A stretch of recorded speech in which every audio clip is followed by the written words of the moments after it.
if and when we fight a war with China, we will be fighting with Chinese electric motors, Chinese batteries, Chinese optics, and we will be buying Chinese motors, Chinese optics, Chinese batteries. It is a non-sustainable proposition.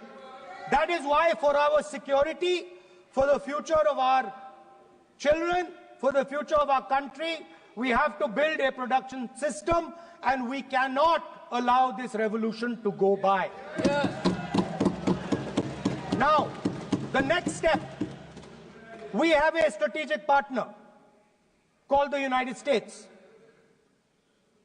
The partnership should focus on how India and the United States can work together to take advantage of this revolution.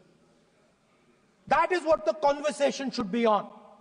Please understand that India is as important as the United States for the simple reason that they cannot build an industrial system without us. They cannot build a production system without us. No matter what they say, the Americans simply cannot do what India can do because their cost structure is much, much, much more expensive than ours. We can build things that the Americans would never imagine. India can do that. So that would be the first part of a president's address. We would talk to the youngsters in India and say to them, we want you to be partners in this revolution. We want to change the Indian banking system so you can have access to it. And we believe in you, we trust in you, and we believe you can take on the Chinese. That's the first part. The second part would be about participation. We have done a caste census in Telangana. And what we have found is shocking. Almost 90% of Telangana is either Dalit, Adivasi, backward, or minority. Almost 90%. And I am convinced that that is the story across the country. I am absolutely convinced that the OBC population of this country is not one less than 50%, possibly 55%. 16% are Dalits, 9% are Adivasis, 15% are minorities. Last budget, there was a photograph. You remember the photograph? Of course. वो मक्खन बांटने वाली, हलवा बांटने वाली photo. मैं हैरान हो गया कि इस बार फोटो ही हटा दी. हलवा खिलाया मगर दिखाया नहीं किसको खिला रहे.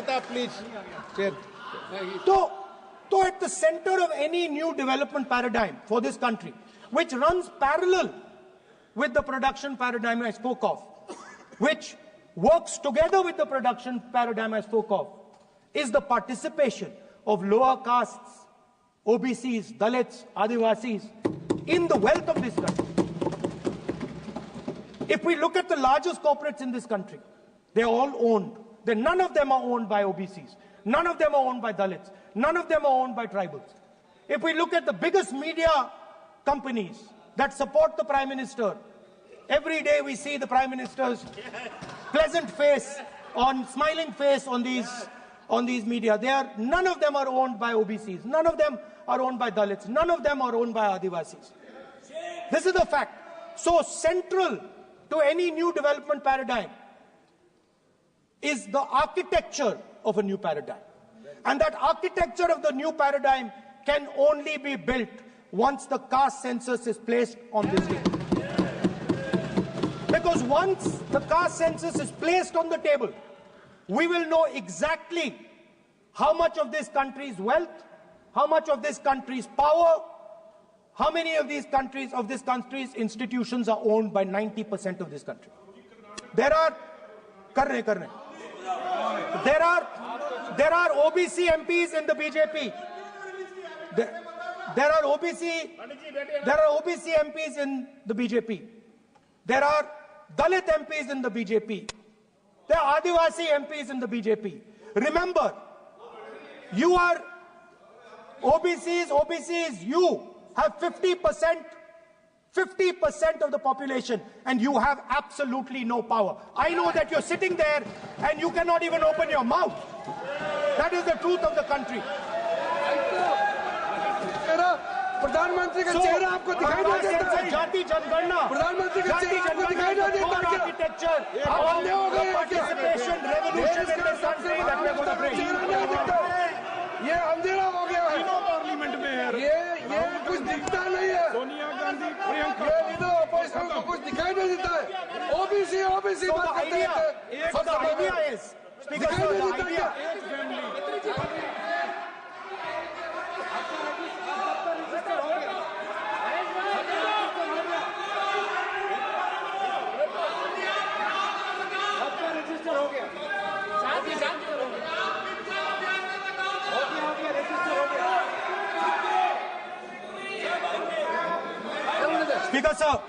Speaker sir, so the idea is, on one side, allow India and the Indian youngsters to participate in the coming mobility revolution. Allow them to participate in building robots, in building drones, in building electronic items, in building EVs. And on the other side, running parallel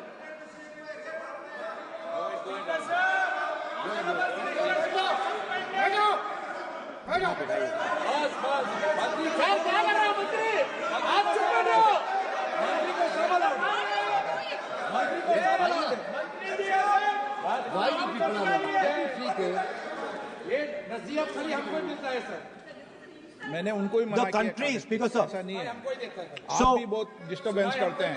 okay, Speaker sir, so parallel ideas. One idea, participate in the mobility revolution. Whether you're thinking of economy, weapons, production, healthcare, India should participate in this revolution. India should become the master of the electric motor, master of the battery, master of optics, and master of AI applied on top of that production system. Now imagine the power of AI when we apply it to the caste census. You imagine what we will do with AI and what we will do with the social revolution in this country when we start to apply AI on the data that we get from the caste census. So we are going to run a parallel track. On one side, participation, revolutionizing the participation of Dalits, OBCs, Adivasis in the ruling of this country, in the institutions of this country, in distribution of wealth of this country. And on the other side, parallel track, challenge the Chinese and participate in the revolution and defeat the Chinese in electric motors, batteries, solar panels, and wind. Yes. So that is the first two parts of any presidential election address that any India Gathbandhan leader would give you. The final, of course, we go back to the Constitution. This, our favorite, just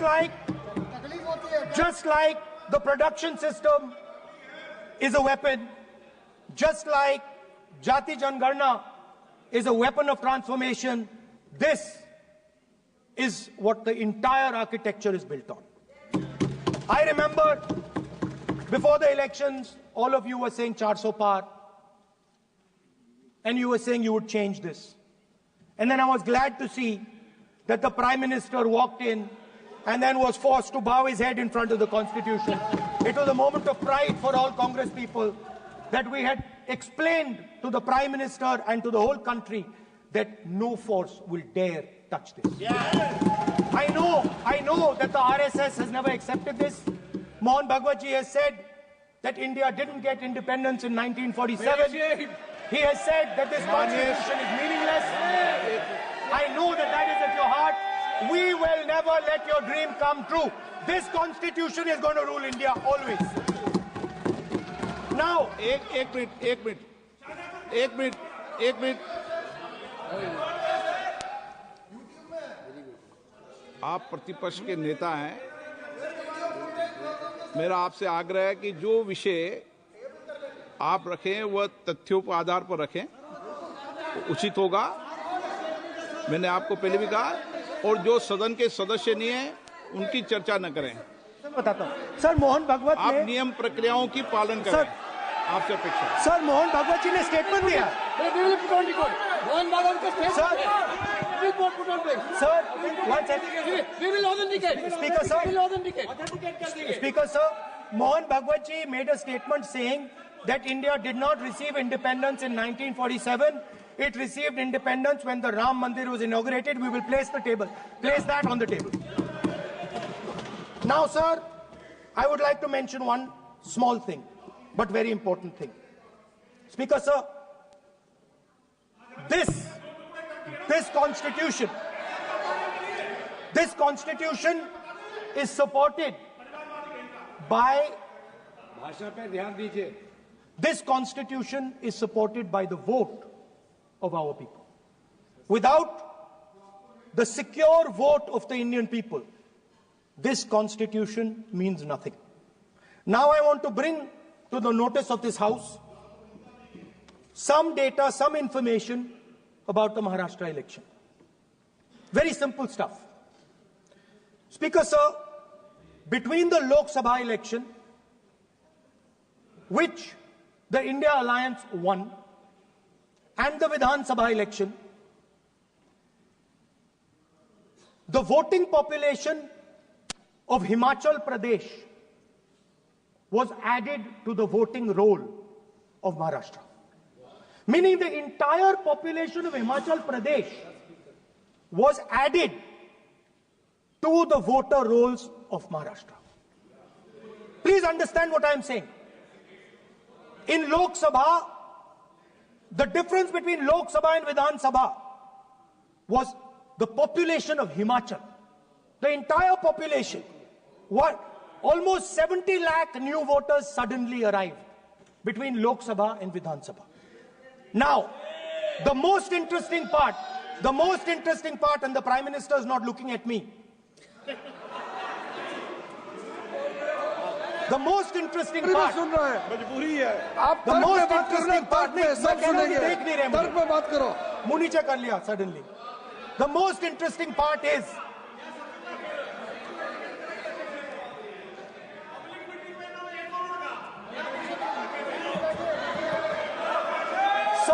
Sir, Maharashtra में more voters were added in 5 months in Maharashtra than were added in 5 years in Maharashtra. जितने 5 साल में add हुए उससे ज्यादा 5 महीने में add हुए, आखिरी 5 महीने में लोकसभा चुनाव के बाद। सर, एक बिल्डिंग है सर शिरडी में, एक बिल्डिंग में 7,000 नए वोटर एक बिल्डिंग में ऐड हुए सर। एक बिल्डिंग में 7,000 नए वोटर ऐड हुए सर।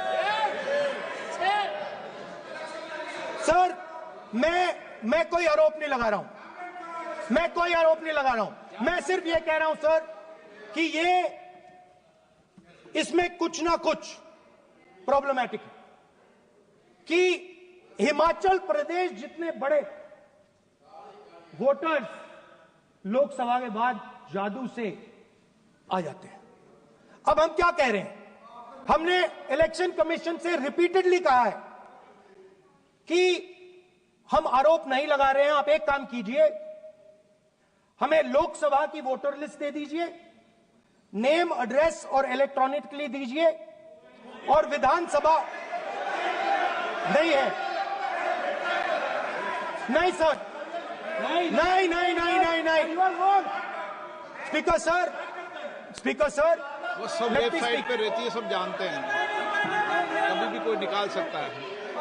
स्पीकर सर, मैं समझा देता हूं सर। स्पीकर सर, वो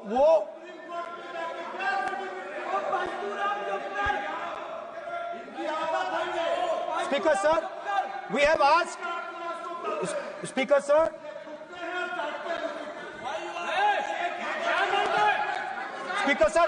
we are asking this question we are asking this. Speaker, sir. Population of Himachal Pradesh. Please. Population of Himachal Pradesh has voted. Extra has voted in Maharashtra. We are saying to the Election Commission, please give us the names and addresses and polling booths of all the workers in the Lok Sabha and all the workers in the Vidhan Sabha, so we can calculate who these new workers are. Who these new voters are. Interestingly, the new voters are mostly in the constituencies that the BJP has swept. Please understand, the new voters have been added mostly in the constituencies where BJP has swept. I am still not making an allegation. I am saying on the floor of the House that the Election Commission has to give the data of the Maharashtra elections to the Congress Party, to the Shiv Sena and to the NCP, so that we can see exactly where these voters have been added, who has been subtracted, who has been added, where they have been added. This is not an irresponsible request. This is a very simple request for them to fulfill. The reason I am saying this, sir, is because the rules have been changed. This is not just said in isolation. Speaker, sir, the election commissioner used to be chosen by the Prime Minister, Leader of Opposition, and the Chief Justice. Sir, the Chief Justice was removed from that committee. Why? This is a question, sir. This is a question to the Prime Minister. Why was the Chief Justice removed from the committee? Now, in a few days, I'm going to go to the meeting. I'm going to go to the meeting. There's going to be Mr. Amit Shah and Mr. Modi ji, and there's going to be me. 2 to 1. Why am I even going to the meeting? What is the purpose of me going to the meeting? I'm only going to the meeting to certify what Modi ji and Amit Shah ji are going to say, right? Whereas if the Chief Justice was there could be a discussion. Chief Justice and Leader of Opposition could say, no, we don't agree. So, there seems to be a calculated strategy. Now, just prior to the Lok Sabha, the election commissioner was changed and 2 new election commissioners were placed. Yes. We know that the election dates were changed. Yes. We know that the elections were postponed. These are facts. These are not things I am inventing. So, in order to safeguard this constitution, the entire opposition requests the data for the Maharashtra election. We request the data and the electoral voter list for Lok Sabha and the corresponding list for Vidhan Sabha. And I am very confident that the Election Commission will not give us this information. Speaker, sir, that is broadly. So the third element of our President's address would be a determined defense of India's institutions, of our democratic system, and a re-look at our entire democratic framework, and the looking again at all the institutions that have been taken away from the people of India. So those would be the type of things that we would say in a presidential address. I'd like to finally say one thing. In the last, थोड़ा बढ़ा देता हूँ. अब मैं थोड़ा और खींचूंगा. अब और खींचूंगा थोड़ा. अब और खींचूंगा. So in the last, there is a background, a philosophical background to what I am saying.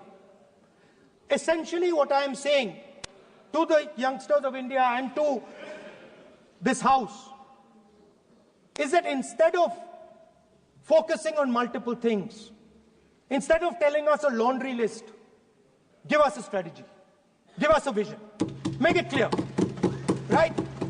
Now, there is a philosophical basis to this. There is even a deep philosophical basis to this. I showed you the picture of Shivji, which you didn't allow me to show. I showed that picture for a reason. What does that picture tell us? If you look at that picture carefully, it tells us focus carefully. Do not get distracted. Do not look here and there. do the job at hand. So there is a philosophical basis to the speech I have given. I have not told the House and the country that we will do this, and this. This is the philosophy of Shivji. Say what you have to say, but be clear that you're going to do that one thing and don't do 56, 70 different things. So there is a link between our philosophical tradition, our religious tradition, and what I'm saying. And that is what India needs to do. India needs to connect the past, the values of the past. You talk about Sardar Patelji, but you destroy Sardar Patelji's values every day. You talk about Ambedkarji, you destroy his values every day. You talk about Nehruji. No, you don't talk about Nehruji. Right? You bow in front of Buddha. You destroy what he says. So the point is, you have to be truthful to what you are, right? And it is important that when you are giving a way forward to the nation, there is clarity of purpose. There is no hatred, there is no violence, there is no anger, because these things are destroying our country.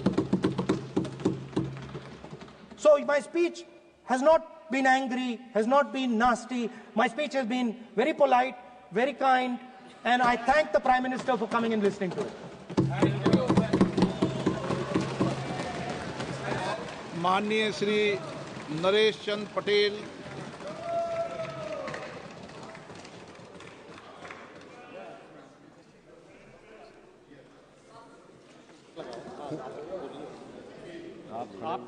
माननीय सभापति महोदय,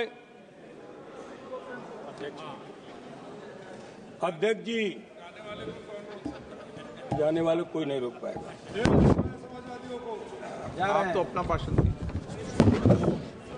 महोदय, सबसे पहले मैं आपका धन्यवाद करना चाहता हूं कि आपने महामहिम राष्ट्रपति के भाषण के धन्यवाद प्रस्ताव पर मुझे बोलने का मौका दिया। मानवर, इस सदन में बोलते हुए सबसे पहले मैं महाकुंभ में हुई दुखद घटना को स्मरण करना चाहता हूं। उन सभी श्रद्धालुओं और भक्तों को मेरी भावपूर्ण श्रद्धांजलि। मानवर, जिन्होंने अपने जीवन की आस्था और भक्ति के साथ पवित्र स्नान करने का संकल्प लिया था, लेकिन दुर्भाग्यवश प्रशासनिक कुप्रबंधन और लापरवाही के चलते वो काल के गाल में समा गए। मानवर, ये कोई प्राकृतिक आपदा नहीं थी, बल्कि सरकार की नाकामी का ये एक जीता जागता उदाहरण था। महाकुंभ, जिसे दुनिया का सबसे बड़ा आध्यात्मिक आयोजन माना जाता है, जो लाखों करोड़ों श्रद्धालुओं की आस्था और विश्वास का केंद्र है, ये केवल एक धार्मिक आयोजन नहीं था, बल्कि भारत की सांस्कृतिक और आध्यात्मिक धरोहर का प्रतीक है।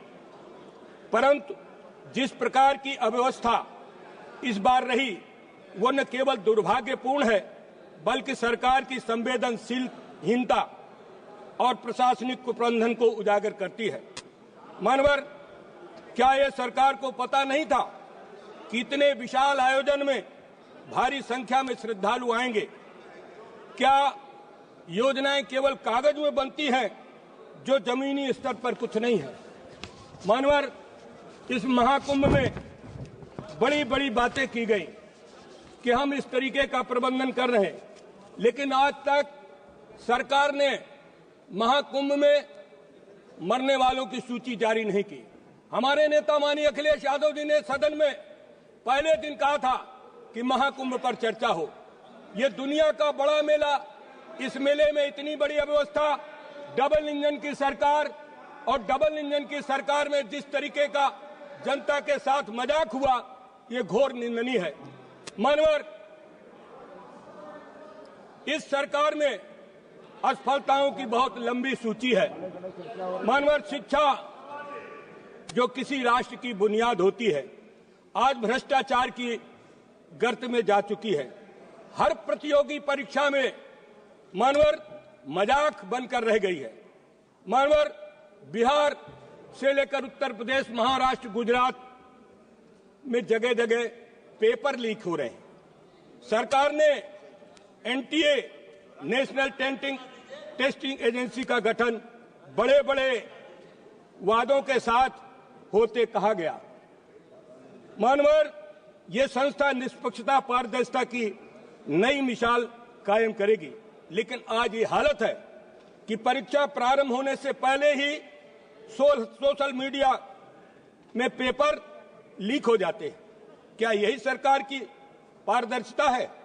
क्या यही डिजिटल इंडिया का सच है? नीट की परीक्षा जो लाखों छात्रों के मेडिकल के करियर को भविष्य तय करती है, उसके बार बार पेपर लीक की घटनाएं होती हैं। मानवल रेलवे भर्ती, एसएससी की परीक्षा, यूजीसी, नेट, कोई भी परीक्षा इस सरकार की अक्षमता से बच नहीं पाई है। एनटीए को स्थापित करने पर सरकार ने जो बड़े बड़े दावे किए थे वो मानवर खोखले निकले। मानवर महामहिम राष्ट्रपति के अभिभाषण में किसानों की फसलों के मूल्य के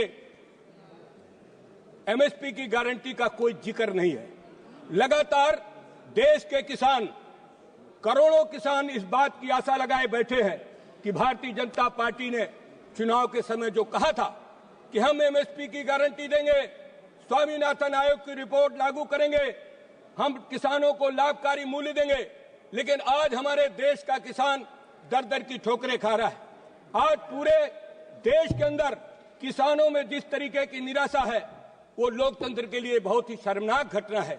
मानवर भारतीय जनता पार्टी के बड़े बड़े नेता जो इस देश को और प्रदेश को चलाते हैं, जब चुनाव में जाते हैं, चुनाव में कहते हैं हम किसानों को लाभकारी मूल्य देंगे, हम किसानों को मालो माल कर देंगे, लेकिन आज भारतीय जनता पार्टी ने आय दुगुना करने की बात भारतीय जनता पार्टी ने किया था। आज ये देश किसानों का देश, जिस देश के किसानों के साथ भारतीय जनता पार्टी जिस तरीके का दोहरा मापदंड अपनाए है, उससे हमारे लोकतंत्र को बहुत आघात पहुंचा है। मानवर आज हम उत्तर प्रदेश के फतेहपुर जिले से लोकसभा के सदस्य चुनकर आए हैं।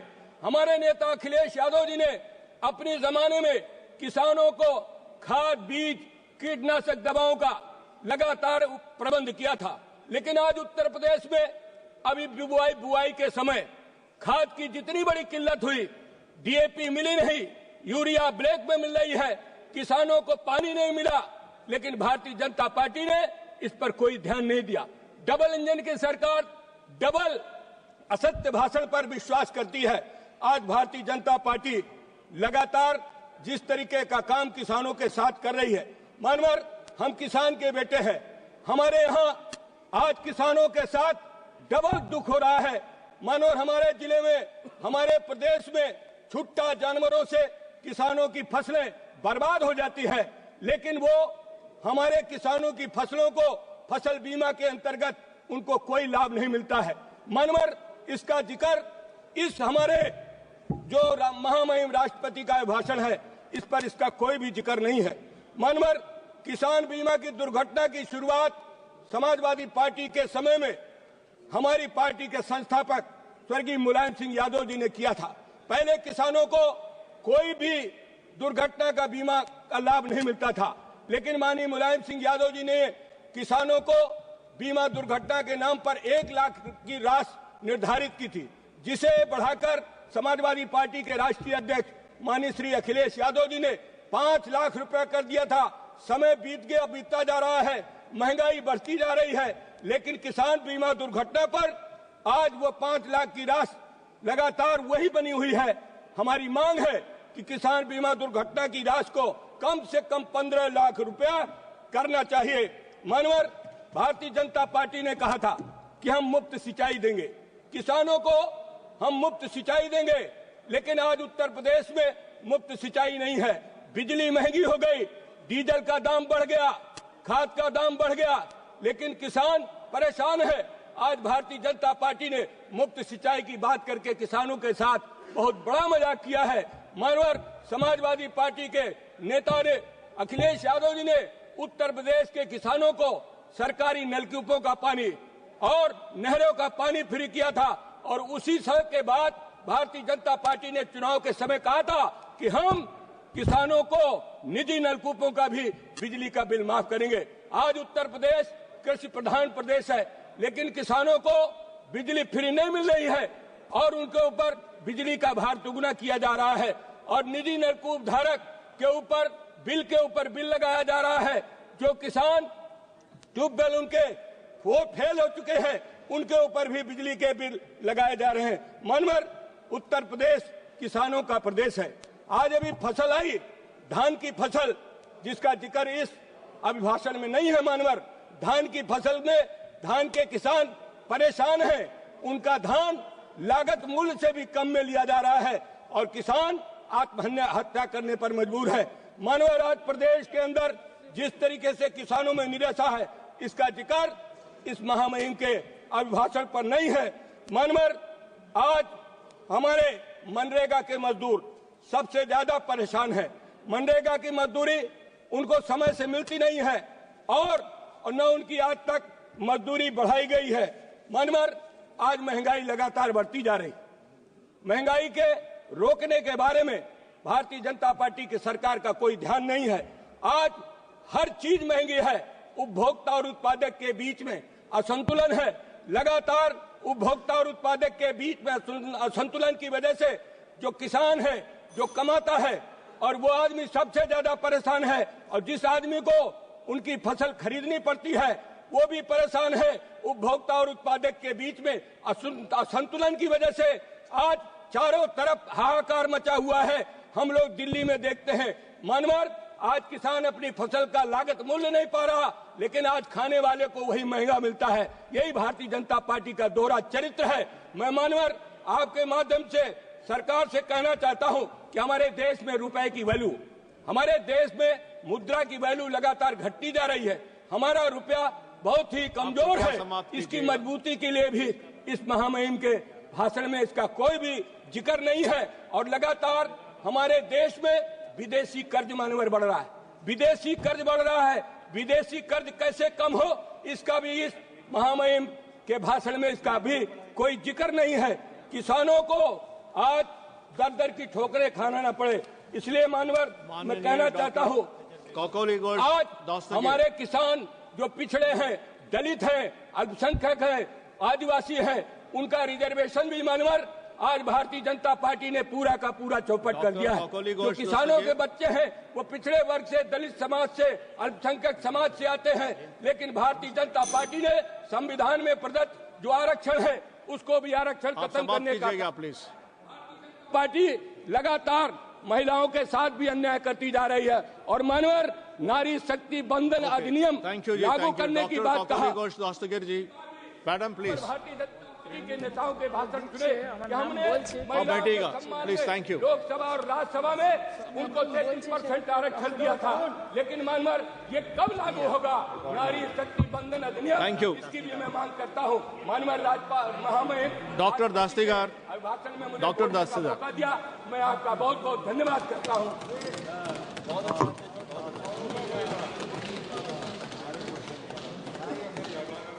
Thank you, Chairperson, sir. I stand here on behalf of All India Trinamool Congress and my leader, Srimati Mamata Banerjee, to take part in the motion of thanks of the speech addressed to both the houses by Mahamahim Rashtrapati Ji, Srimati Draupadi Murmu. I also express my greetings. Today is Vasant Panchami to all members here and to all the citizens. And I wish there was a holiday for us. Itminan se puja karte. Lekin वो नहीं हुआ. I am a very religious person, a devout Hindu, but I believe and respect all religions. And that is why, like me, there were millions of Indians who were preparing for the Mahakumbh Mela that was supposed to take place after 144 years. Some of the poor people were saving money to go and take the Mahasnan on the Mauni Amavasya.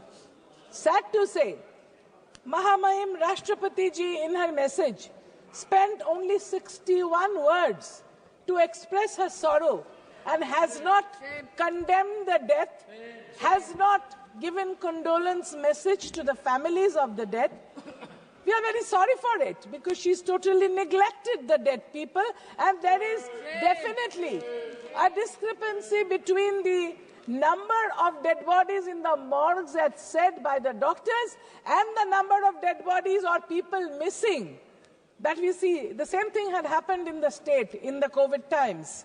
So this state, how much ever advertisement they did, but while preparedness is concerned, where disaster management is concerned, they have failed. They are giving zero because they should not be given this kind of responsibility where they play with the lives of the common man like this. Now, after we go on to her speech where she mentions about the middle class, you know, as per as the National Council of Applied Economic Research says, 30% of the total population of India belong to the middle class. And we had the budget on the next day in which a lot of promises were made. Who is the middle class? People who earn between 2 and 10 lakhs of rupees per year supposed to be the middle class. But what about the inflation? What about the food inflation? And what about the support to the farmers? What about waiving of the loans for the farmers? Nothing is mentioned in the speech of Mahamahim Rashtrapati ji. I'm sorry to say the multinationals and the billionaires' loans have been waived off by the banks, but not that of the farmers. This is absolutely unwarranted in a country where we depend on the farmers for our food. The people, we live in the cities, we don't grow our food, the farmers do, they toil in and out, and they were sitting at the Singhu water. In the border they were tortured, but they were not given the waivers. I would also like to draw the attention of the Honorable Rashtrapati ji's speech, where she talks about the teaching. She says that the colleges are being increased, the number of universities are being increased, but isn't it an irony that there are no teachers? The number of teachers are not being increased, and the amount is absolutely ridiculous. What is being taught in certain states, I don't want to name those states, because there also, as in the Mahakumbh, there is failure. In the same state, teaching is such a failure. The teachers don't know how to add 9 plus 13, where to talk about the students. Mahamahim Rashtrapati ji, she talks about the medicines, where she says that some drugs have been made customs duty free. That is definitely welcome. But there are many, many other drugs which need this kind of custom duty, and also there are certain equipments, because only medicines don't help patients. The equipments that are being used for the patients in the different hospitals of the country, some are charged 300% customs duty, but nothing is happening. I would just like to draw the attention of Mahamahim Rashtrapati ji. Manasa jivana nuhai kebala barsa masa dina danda karme je nara karme ekatara jivana manadanda. It should be realized that the work we do, the work for people that we do, this is more important than the statistics we give. The Awas Yojana here, housing for all, it is said, a huge number is being promised for 3 crore families, budget of 5,30,000 crores. But I would like to draw attention of this august house and also Mahamahim Rashtrapati ji. More than 11 lakh families in West Bengal are suffering, spending their nights under the open sky since 2022, when these families received sanction after we applied, and multiple number, more than 60 teams went from the central government and they checked all data, and action taken report was also sent from the state of West Bengal for this money to go, the central government's part of the money for these more than 11 lakh families. It appears there is some kind of a economic blockade or some kind of an economic betrayal for West Bengal from the central government. This has not been mentioned here. This is for the Awas Yojana. We are requesting again these people, the common man, the poor person who's spending with his family under the open sky, he has done no mistake. He's not a political person. Why take the spite on him? Because people of Bengal have never voted for the Bharatiya Janata Party, and they have always defeated. So this is not the right thing to do. The multi-fold increase in the number of seats of education in medical colleges, she has said that it is increased. Well, it is definitely increased, but sometimes the college fees are exorbitant. She's saying there is a new middle class which is coming up. There is no middle class at all. Because of the inflation, the middle class is shrinking. The middle class cannot afford to pay the bills. The middle class cannot afford to buy the fuel. The middle class cannot afford to buy food. There is food inflation in the country, and the government has done nothing to take care of the middle class. And Mamata Banerjee, my leader, she has been taking care of the people by giving them free food, free education, free clothes. The whole country should follow her example. Like they should follow her example, when the bill was passed, you beat a lot of drums when you say that the Nari Shakti Vandan Adhiniyam was passed. Yes, it was passed in this August House, but when the election came, then we didn't see so many ladies coming from the Bharatiya Janata Party, neither during nomination nor being present in the House. The only political party in the country who is fielded and have more than 33% is All India Trinamool Congress, due to Mamata Banerjee. She respects women. She's brought them here, not only here, in the local bodies, in each step of administration. She's giving respect to the women, and she is bringing them to the main fold. Mamata Banerjee in the state, though, you might say, somebody might stand up from there and say that you can't take her name. She is not a member of the House. She is the Chief Minister of West Bengal. She's taking care of the poor. She's taking care of the Dalits. She's taking care of the women. She's taking care of the children. But look at the state of affairs here, where the Adivasis are neglected, all the other poor people are neglected. The Awas Yojana house has not reached the sanction given in 2022. But till now, 2025, the poor people have not received. They also say, in the speech, she lauds the daughters of the country who bring us medals. That is appreciable. But let me tell you, these golden girls, हमारा sir ताज है, ये हमारा नाज है इस पर. लेकिन the honorable MP sitting here molested them. He was not punished. It is so shameful that his son has come back here. Shame. So does it show that the women are respected, that the golden girls are respected, that the sportswomen are respected by this government? So the speech is absolutely wrongly written. I would request, when the speech is written, then they should consider what they are writing from Mahamahim Rashtrapati Ji, because it is coming out from the highest office. People are listening to her. They shouldn't feed her with wrong information, which goes against the ethos of our constitution. Just now, LOP was speaking about the Constitution of India. At every step, the Constitution is not respected. We must keep in mind that our Constitution forms the backbone, and our country became independent in 1947 and not last year in 2024. Any person can have their own religious belief. We all, like I said, are devout. I am a devout Hindu, but I respect all religions, and we celebrate all festivities. Like my leader Mamata Banerjee says, Dharmo jar jar, utshab shobar. Everybody can take part. So when they did this, they should not have spoken like that. That is disrespecting the Constitution. You should not be doing it. In our country, Global Hunger Index puts it as 105 out of 127 countries at 27.3. That is the index, 27.3. And about the child wasting, it is highest in the world, in the country. The children of different states are not getting enough to eat. During 2014 election, lots of jobs, they were promised. But where are the jobs now? 46% unemployment is there in the country. Out of the total population, 28% of the population is between the ages of 15 and 29 looking for jobs.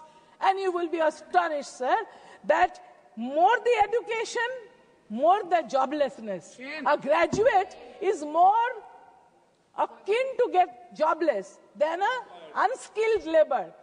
A person who's passing graduation, post-graduation, PhD level are applying for, when the advertisement is coming for menial labor, unskilled labor, they are applying there because there is no, like the LOP was saying, that there is no projection for production, for having more production, unless we have, there is this company, there is this public sector company of telephone where 48,000 people lost their jobs. Was it done just to let one private company's telephone communication thrive? Those people, those 48,000 people who lost their jobs, they were working in private sector, but the government did not take care of them. The foreign direct investment has entered into insurance where people keep their money, their hard-earned money, to get it at the end of the day, or when he is not there, his family gets it. If you have FDI coming into that, if you have FDI coming into seeds, when the seeds bill was passed, the farmers protested. Nobody listened to them. Is this a democracy where nobody listens to the common people and you just go on passing bills which are like we protested when the common NET was done, the National Eligibility Entrance Test, we requested let it happen in regional languages throughout the country because students are used to study in their mother tongue. And when they're applying for it in class 11 and 12 standard, let them sit and write that in their own language. But the government didn't listen. They had a common test for which many poor students cannot apply for the NET. So this also should be undone and they should be allowed to sit in their own mother tongue, the exam. There is also this ONDC initiative which is giving rise to digital commerce. Well, it is appreciable. But do you know how many lakhs of crores of rupees has been lost by people? Either the message comes on the WhatsApp or the message comes in email, or there is a phone call saying your electric bill is due. You either pay just now by pressing 0, and as soon as you press 0, all your bank account lays khali. The lakhs of crores has been lost by people through this cyber crime. And who are these people operating this nexus, this cyber crime? It is sometimes from outside the country also. And I am to understand from very reliable sources, I don't want to quote because we are not supposed to discuss committee things outside. We have about 500 students of IIT, different IITs, engineers, trying to find out who is operating this from where, from which part of the country, which part of the world. We know some places, I don't want to again also say this here, but they are operating like this and they are siphoning off money from people's bank accounts. This cyber crime is taking such, some people, a video call comes, somebody puts on the phone to talk, that picture is taken and superimposed and then he is blackmailed.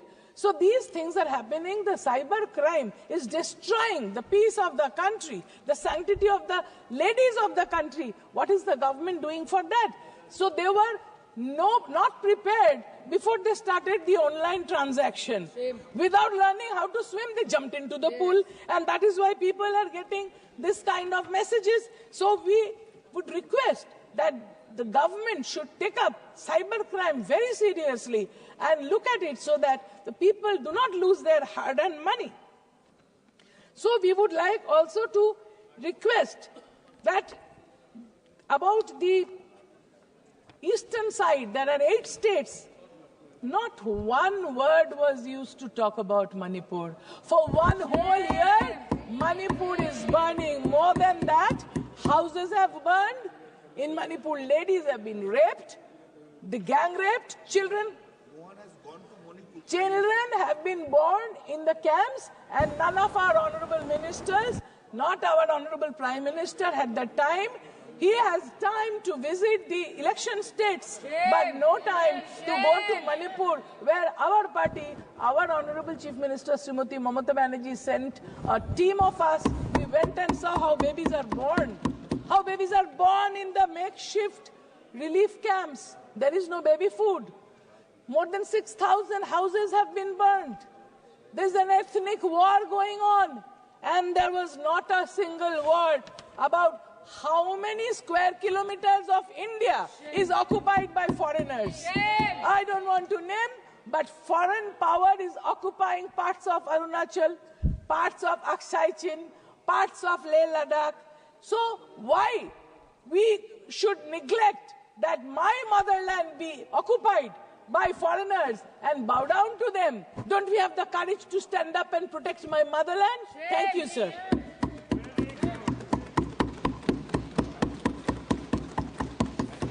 Srimati Kani Moji. Thank you, sir. I rise to speak on the motion of thanks to the President's address on behalf of my party, the DMK. First, I would like to express my grief and empathy to the families of the people who died in the stampede at the Kumbh Mela. These people trusted the union government and the state government and gathered there, hoping that you will protect them. But unfortunately, no one protected them. When religion and politics merge, it is the innocent people who suffer, and this is an example of that. And sadly, I don't know whether we're waiting for the elections. We don't even know the numbers of the people who've died in the stampede. Isn't this not inhuman? And you don't even want to allow a discussion in Parliament. Sir, the President of India ended her speech saying our Bharat is a country of 140 crore people, and we have diverse states, diverse regions, and diverse languages. I'm happy that the President of India still believes in the diverseness of this great nation. India is a country with almost 8 major religions, more than 100 ethnic groups, 700 tribes, and 121 languages. As a nation, we have always celebrated this diversity, and our unity is deeply rooted in this diversity. But the government today has chosen the politics of forced cultural assimilation and cultural elimination. The President started her speech mentioning the 75th anniversary of adoption of our Constitution. She expressed great pride in the achievements during Amrit Kal. And also, in her speech in this very house, she mentioned that we recently celebrated our 75th anniversary of Indian Republic. But none of us in this house can forget that just 2 years ago, in this very same house, in the first session, a Muslim member of Parliament faced derogatory communal remarks by a colleague from the ruling party on the very first session. It was a dark day, a day of dark, abysmal despair to our nation. They have divided society into us and them. And I must remind this august house that it will take ages to repair this divide. Just look around. We will find a decreasing number of Muslim members in Parliament, a decreasing number of officials, bureaucrats from the SC, ST, OBC, and minority communities. The President glorified India's civilizational nationalism, a phrase increasingly used to justify a monolithic culture. India is a living, breathing entity that has been enriched by centuries of interactions from across the world, creating a vibrant cultural tapestry. When you talk about Indian history, you started 3,500 years ago with the Vedic age. But today, we know that the Iron Age in India has been traced back to 5,345 years ago. Our Chief Minister, M.K. Stalin, has proudly proclaimed to the world and based on scientific evidence validated by international labs like Beta Analytics in Florida, that Shivakalai, a small, sleepy village in Thoothukudi district, today holds within it the proof of iron smelting and usage. This is the oldest finding in India till today. Where the MP comes from? The union government till today has not even commented about this finding, which is very important internationally. When you exclude this truth, you just not only exclude us, but you are excluding yourselves from the great legacy of Dravidian civilization. The proponents of Hindutva ideology have this question: who is an Indian and who is not? V.D. Savarkar came up with an answer many years ago. A loyal Indian is one who is attached to the geography of India, who is born in India, and whose religion has indigenous roots.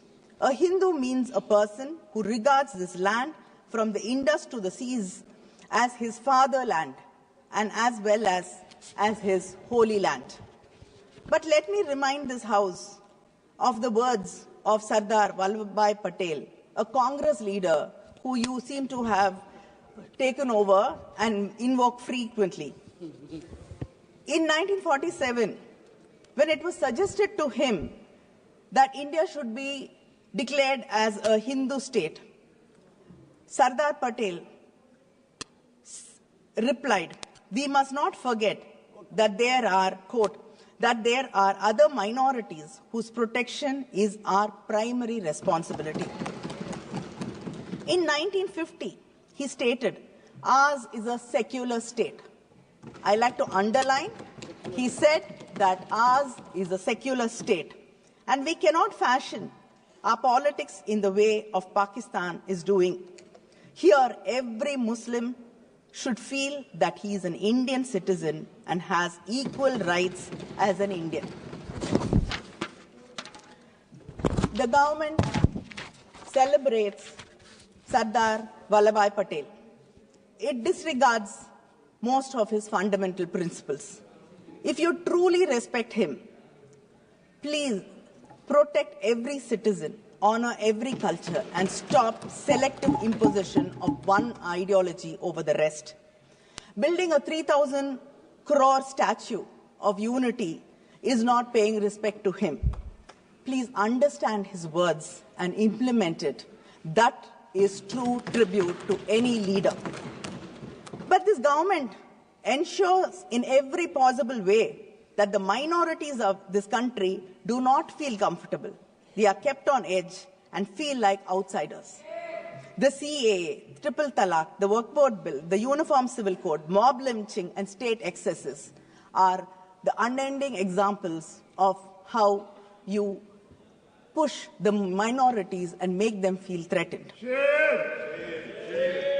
In August 2019, this government revoked the autonomy of Kashmir, the only Muslim majority state in India, and made it a union territory. Around the same time, you passed a new amendment to the anti-terror law. This amendment ensured and gave you the right to classify individuals as terrorists and promoters of terrorism. And under this law, hundreds of Kashmiri politicians, activists were jailed, civil liberties were suspended, and protests banned. A few months later, the CAA, this provided a fast track to citizenship for many minority communities. The law specified that communities which could use this law were Buddhists, Christians, Hindus, Jains, Parsis, and Sikhs. These communities made it to the list, but the Muslims were omitted despite their presence in countries where they are minorities and have been persecuted and have even suffered violent attacks. And in many of the BJP-ruled states, you've coined a term, love jihad, where adult men and women are not allowed to get married to each other because they belong to different religious groups. And your reasoning is that Hindus will become a minority in this country. India has 14% Muslim population and almost 80% Hindu population. Creating false narratives like this is your way of politics. But at least let people, individuals who have a right to make a personal choice in their private lives, let them live a life. And we've seen in most of the BJP-ruled states, mobs assault minorities while the police stand idle. I can't even say mobs assault them because in some states, the authorities themselves bulldoze Muslim homes and businesses. And lynchings cannot become widespread without atmosphere of impunity which you are ready to give. Attack on civil society groups are surging. Any voice of dissent is called anti-national. In November 2021, the National Security Advisor, Ajit Doval, told the graduating class of the National Police Academy in Hyderabad, the new frontiers of war is the civil society. The National Security Advisor tells the National Police Academy in Hyderabad that the new frontiers of war is the civil society. Since 2015, close to 17,000 civil society organizations have been denied registration or renewal. Next, the Christian NGOs are disproportionately losing their FCRA licenses. Out of the 2,257 NGOs who've lost their FCRA licenses, 1,626 are affiliated with Christian social programs. This is a targeted financial stranglehold on organizations that serve India's most vulnerable population. The Christian community, which constitutes around 11.54% of the total religious population, operates 72% of all religious minority schools in India, and over 5,000 hospitals in rural places. But still, you do not want them to help the marginalized, the underprivileged. Attacks on Christian organizations and churches have escalated over the years, with Uttar Pradesh emerging as the hotspot. This government campaigns under the banner Sabka Saath, but seems to be unable or unwilling to safeguard its minorities and failing its marginalized Indians. The Honorable President, in her address, mentioned about the spirit of Sabka Saath, Sabka Vikas, Sabka Vishwas, Sabka Prayas. I got a copy of the English translation of the President's speech. And when I got the copy, I was very confident that I will be able to read through it without anybody's help or support. But I was mistaken. Even to get through one page, I needed help of translators, because this speech has been studded and sprayed liberally with Hindi and Sanskrit phrases, which happen to be the names of schemes or the policy of the ruling government, which is in slogans. So, how can you talk about we together if your own, even translations do not include us and they are excluding us? And the President and I think the speaker, Honorable Speaker from the BJP also spoke about the Kashi Tamil Sangamam and the Saurashtra Tamil Sangamam. You remember all these only during elections. Okay, but let us leave that alone. But for you, Tamil seems to start in Kasi and end in Gujarat. But it is a living language.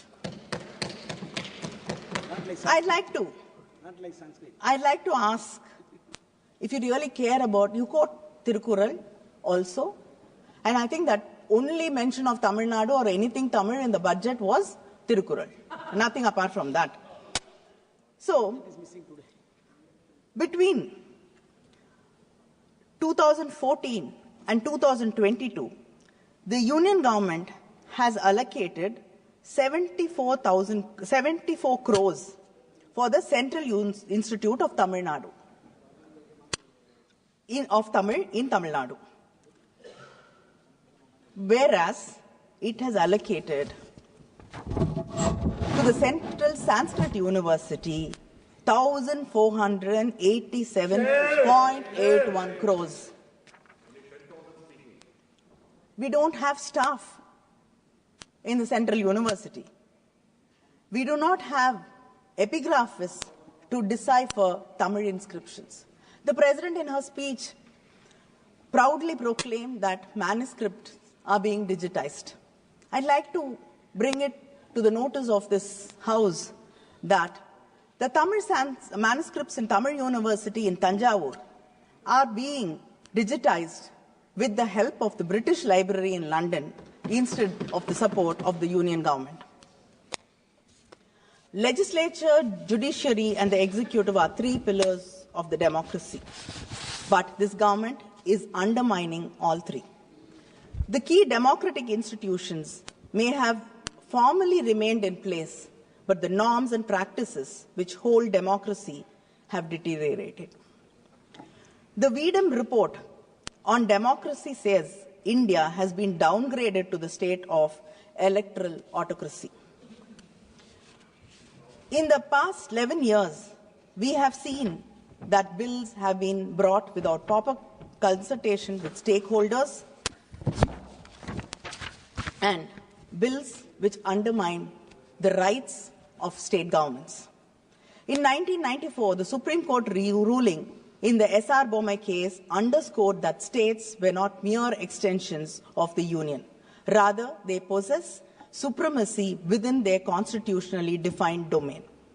I'd like to remind the Union government about this case, and you seem to have forgotten that states have their rights, and the rights have been promised, have been secured under the Constitution of this country. I'd like to just go through a list of the bills which were passed in this House. The Electricity Amendment Bill, Act 2022. It sought to allow multiple private distributors in state-controlled power sectors, reducing state government's control over the electricity distribution. Mines and minerals. This act, which enabled the Union government to auction tungsten in Aritapatti in Madurai without the consent of the Tamil Nadu government. The Chief Minister had to bring a resolution in Assembly against this, and the continuous protests of the people of Aritapatti. Only after that did you withdraw this. The Dam Safety Act 2021 further gave the Union government the power over dams across states. The Forest Conservation Amendment Act diluted state control over forests, allowing infrastructure development in forests without state approval, affecting tribal and environmental rights. The three criminal laws, Bharatiya, Nyaya, okay, whatever. Actually, when a very senior lawyer, when I asked him to explain what this bill was about, the first thing he told me was, first let me get the translation, and then I will be able to explain it to you. the national education policy, which you're very, very, very proud of, it imposes a uniform education policy disregarding the distinct linguistic and educational priorities of the states like Tamil Nadu, Karnataka, Andhra, Kerala, and Telangana. The farm laws, I don't have to talk about it. The union government seems to have forgotten that education is under the concurrent list, and it is not in the union list. The UGC draft regulation 2025, which ultimately wants to centralize control over university leadership, particularly through appointment of vice-chancellors, undermining the federalism of overriding state laws and imposing central criteria on state university. This limits the autonomy of universities and hinders their ability to function according to regional needs. And the one nation, one election. Again, this is being brought so that when during an election, the issues which are important to states, state governments, are wiped away, are lost, and the national parties, the national parties can set the agendas for the election, and the states do not matter. 5 minutes. The census delimitation. There is already one speaker more already. And yes, sir, I'll just finish. I'm just finishing. The census delimitation. I'm just reminding. I'm not. It is to. Sir? It is to you too, because you have one more speaker. So we insist on caste census, but we have to oppose delimitation based on the census. States which have done well, which have controlled population, which have advanced education, health, and employment, are the ones which are going to suffer. Just because we have reduced the population, just because we've been responsible states, it does not mean we have to suffer. And then, once again, the balance of power will become lopsided. So this government has failed its citizens even in providing basic amenities such as food, employment, education, and shelter. You keep talking about Amrit Kal. I don't think we've even arrived at Achhe Din, which you started with. So where is the time, where is the possibility of talking about the Kal? Kal means Kalam, I think. And you're talking about protecting farmers.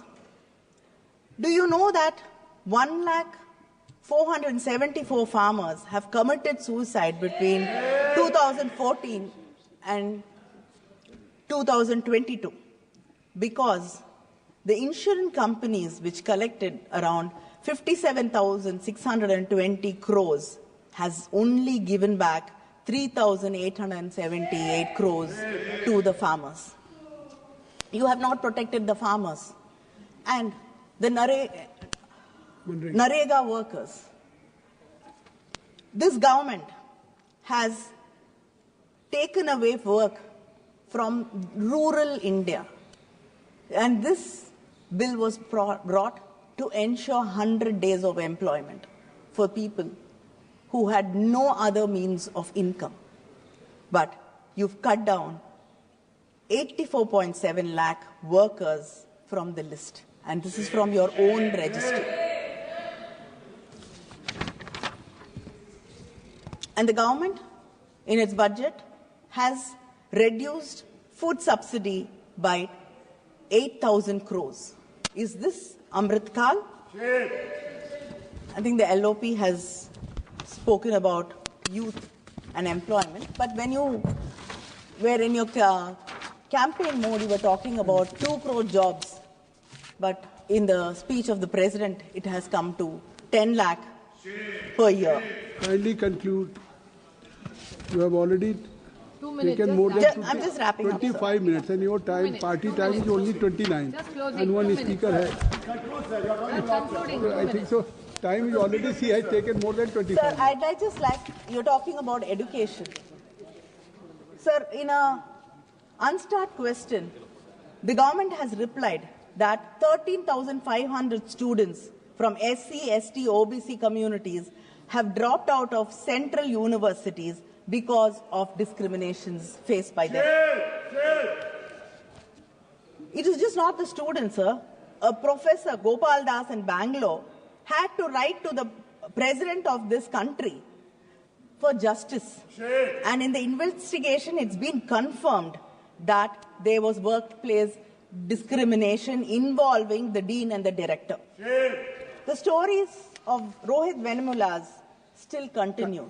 His words, "My birth is my fatal accident," still hurts our minds. Kani Moji ji, kindly. Just finishing, sir. Kindly conclude. You have already taken more than 20 So minutes. Your time is only 29. You're holding a stranglehold over the media. I think many people have spoken about how the media is being owned by some corporates who will never go against you, and the journalists are threatened. There have been so many arrests without any rhyme or reason, and there's no protection for journalism and the media houses in this country. And to threaten the opposition, you have been using income tax, CBI in ED, but now you found another new way, the governors. In non-BJP states, you use your governors to create confusion. Yes, all of us. Sir, I'd just like to... Sir, She's concluding, sir. Sir, when he gets every day, he gets getting a 0 hour. But Kani Moji ji, you can't discuss about the conduct of the governor, and whatever you are saying, are you? No, not. Why not, sir? It will not be part of the record. Mr. Raja, please, I think so you are aware. What he said. What's he saying? We have seen our governor walk in and walk out of our assembly, insulting the government, insulting the state anthem, insulting the national anthem. Sir, you've been... Sir, you have been using the governors as your representatives, as representatives of the... Just wait, Nisikant. Sir वो senior member of parliament हैं, जो उनको support कर रहे हैं वो भी senior member of parliament है। सबको पता है 352(5) जो कंडक्ट है हाई अथॉरिटी पर बैठे हुए आदमी का, चाहे प्रेसिडेंट का हो, चाहे गवर्नर का हो, चाहे चीफ इलेक्शन कमिश्नर का हो। Leader of the opposition Rahul Gandhi भी गलत बोल गए, बोलते रहे, सब ताली थपथपाते रहे। कनी भी वैसा ही गवर्नर के बारे में बोल रही हैं। यदि इस तरह से पार्लियामेंट चलेगा सर, तो इस पार्लियामेंट का क्या मतलब? वो पार्ट ऑफ प्रोसीडिंग नहीं होगा। मैंने रूलिंग दे दी है। That will not be a part of the proceeding. Please kindly you conclude. Please kindly you take all of you take seat. Kindly please you conclude. I think so. Then that you have only 29. Your party has only 29 minutes. Already you have taken 27 minutes. So how, or other speaker, how he can? That is between my party colleague. That is between me and my colleague. That is the time constraint. Can you enlighten? No, Mr. Don't pass any remark on the chair, please. Kindly conclude it. Kindly conclude. Sir, you're depriving the states of their rights, of their fiscal autonomy, and I'd like to say, please learn from the Dravidian model in Tamil Nadu, which is inclusive. I'd like to finish with a quote by our Chief Minister, Muthuvel Karunanidhi Stalin. The Dravidian model does not destroy, it creates. The Dravidian model does not break, it repairs. The Dravidian model does not divide, it unites. The Dravidian model does not demean, it treats everyone equally. The Dravidian model does not exclude anyone. Standing shoulder to shoulder, it embraces everyone. Learn to embrace. This is one country, don't destroy it. Shri Bharat ji, Shri Bharat ji.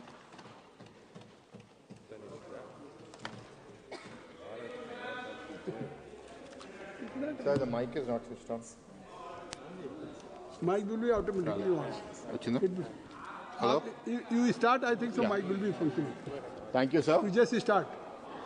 I'd like to thank the President, ma'am, for her address to the joint houses.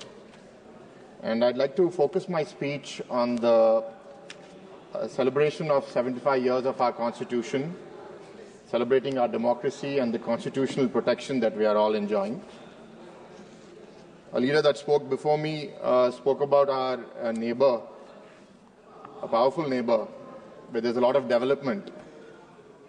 But what is development worth without freedom? I have studied and grown up in India, and I've seen the diversity that thrives in India.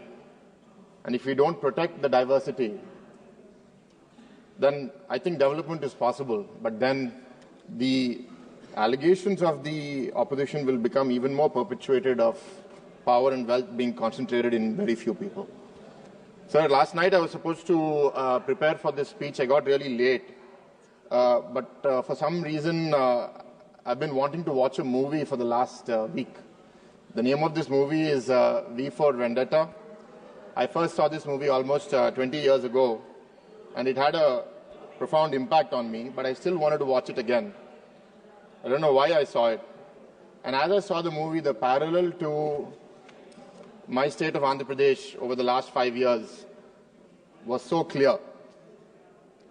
On September 9, 2023, my leader, Chandrababu Naidu Garu, was arrested. Our leader, Mr. Lokesh's Yuvagalam Padayatra, was abruptly stopped after 229 days. And we were all shocked. Soon after, less than a week after, we had the leader of Janasena Party, Mr. Pawan Kalyan, a senior leader in our party and popular actor, Mr. Balakrishna, and Mr. Lokesh go and meet our leader, Mr. Chandrababu Naidu, in jail.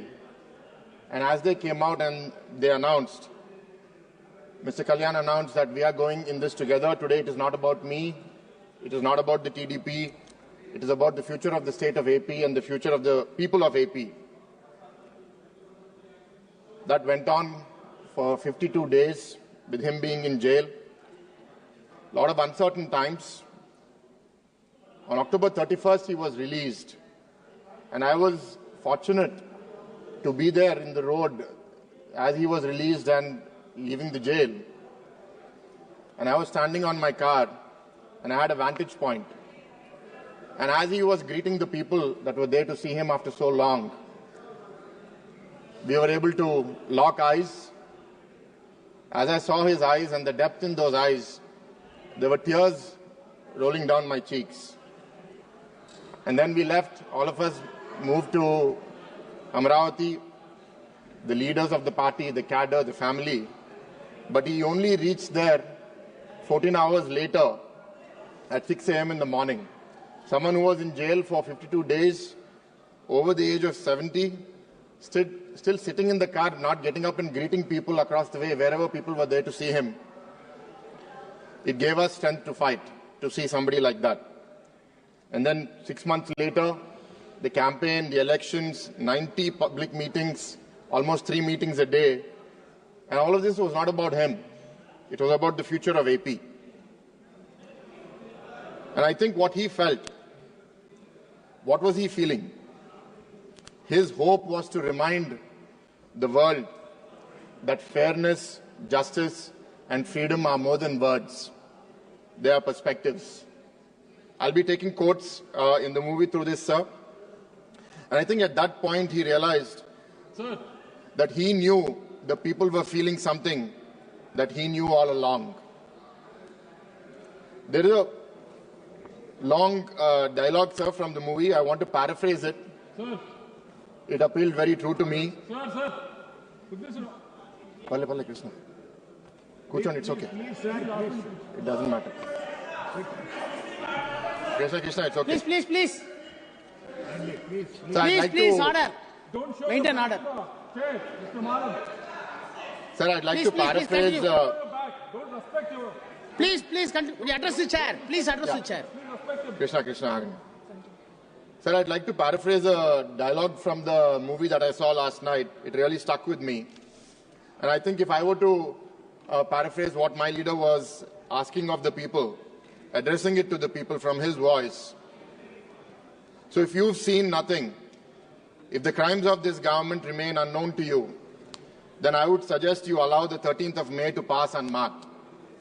But if you see what I see, if you feel as I feel, and if you would seek as I seek, then I ask you to stand beside me 6 months from today, outside your voting booth, and together we shall give them a 13th of May that shall never ever be forgotten.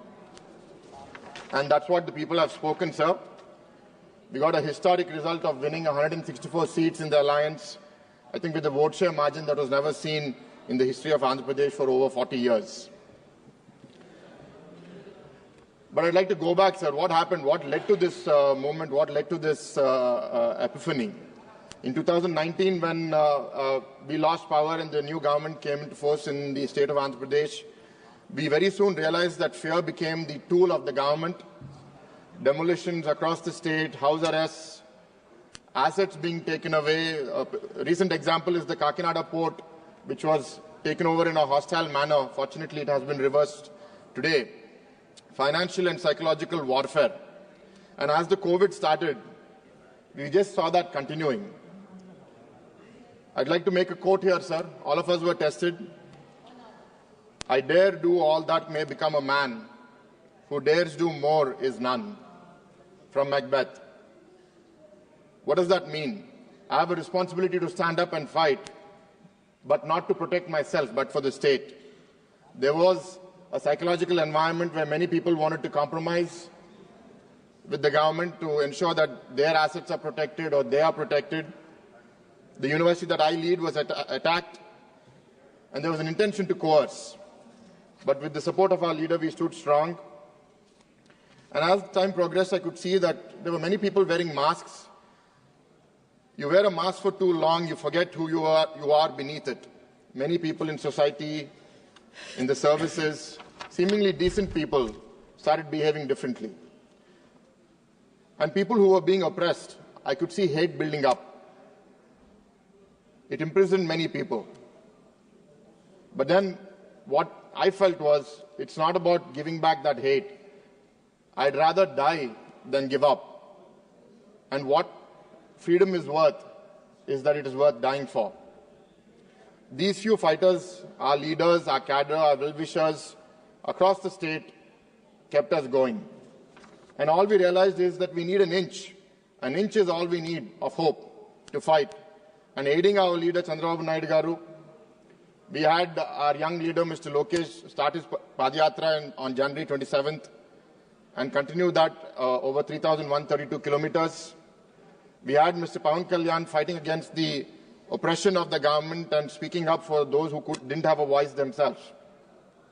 And finally, as we came closer to the elections, the tide started shifting and people started realizing that every action will have an equal and opposite reaction. We had our graduate MLC elections where unanimously we won all 3 graduate MLC elections across different regions of the state, sending a signal to the people that time has come. But as that happened, the ones in power, the more power they felt they had, the more zealous they became, and that's what led to the arrest of our leader. False cases.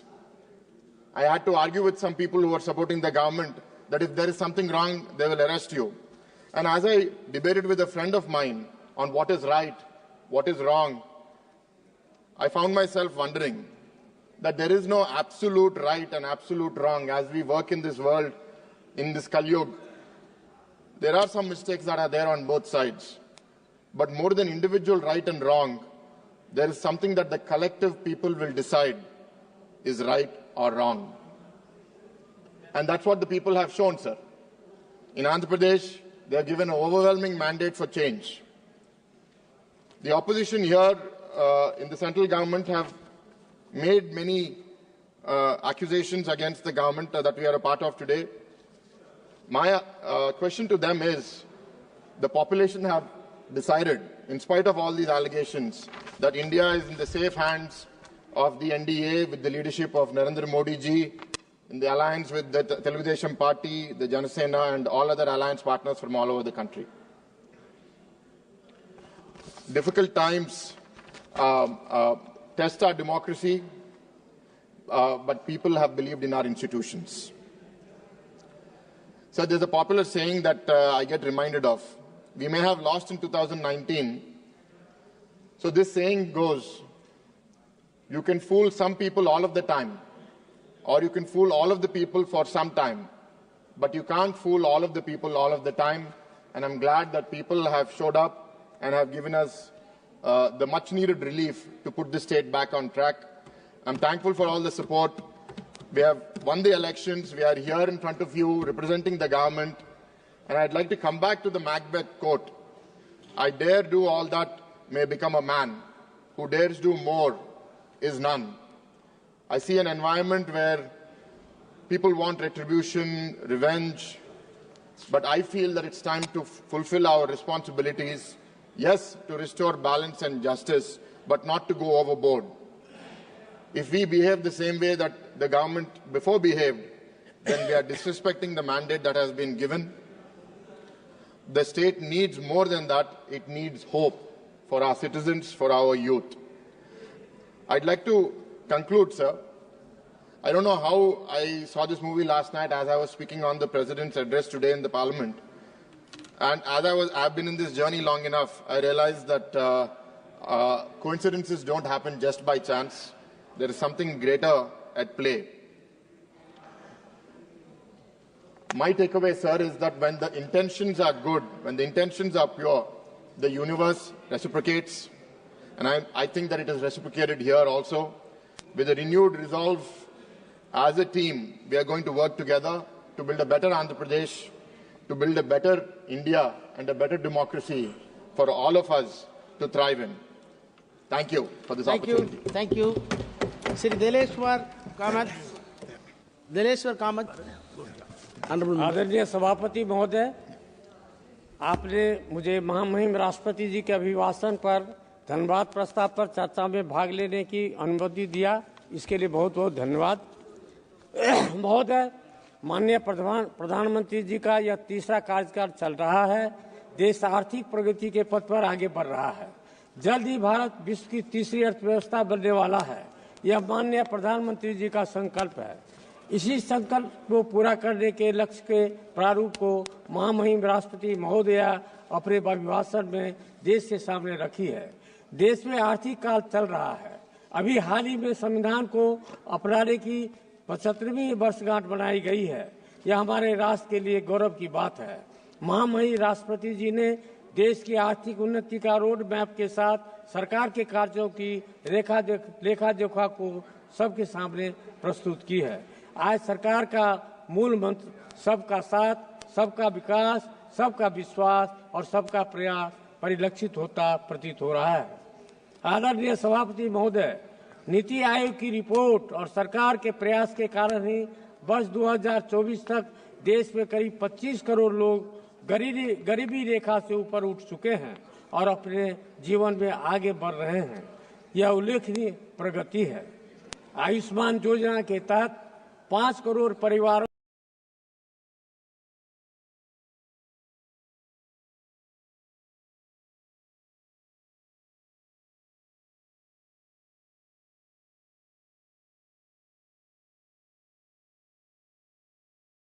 है। इसके तहत देश के कोने कोने से सुदूर ग्रामीण इलाकों को सड़कों के द्वारा जोड़ने का काम लगभग पूरा होता जा रहा है। यह देश के विकास में अहम योगदान देने का काम किया है। विश्व स्तर पर भारत का साख बढ़ता जा रहा है। माननीय प्रधानमंत्री जी विश्व के अति लोकप्रिय नेता की सूची में अग्रणी पंक्ति में आ गए हैं। यह हमारे लिए और हमारे देश की जनता के लिए अति उत्साहित करने वाला क्षण है। सभापति महोदय, सरकार की एक महत्वपूर्ण योजना का मैं जिक्र करना चाहता हूं। सरकार देश के अत्यंत पिछड़े इलाकों में आकांक्षी जिला योजना कार्यक्रम चला रही है।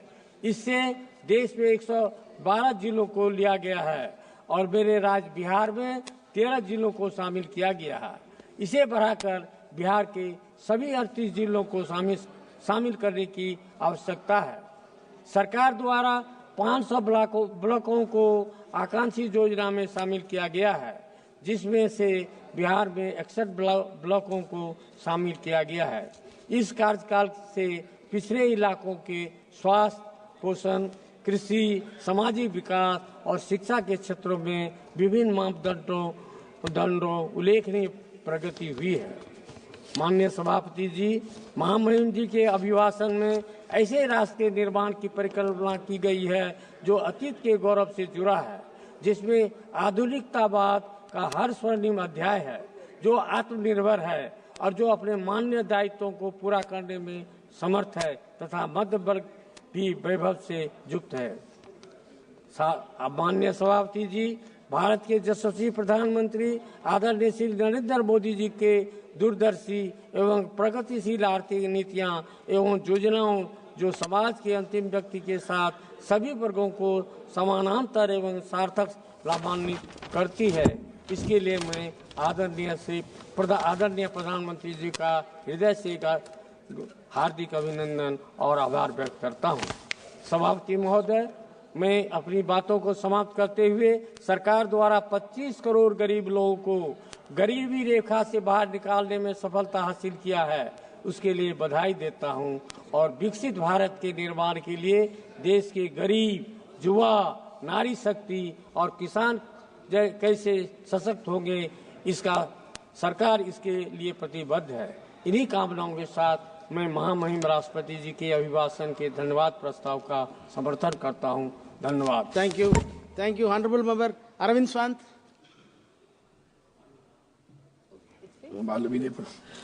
माननीय चेयरमैन सर, आदरणीय महामहिम राष्ट्रपति जी,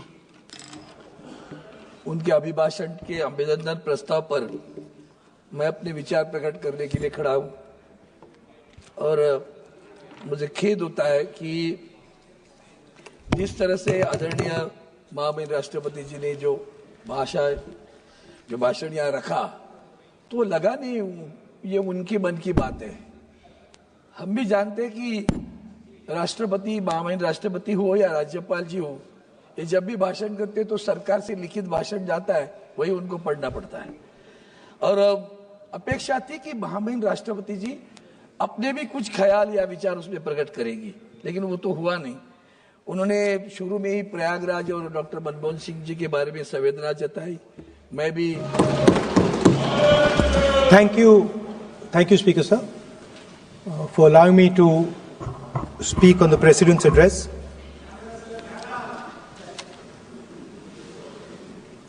Camera. Thank you. Double thank you, sir.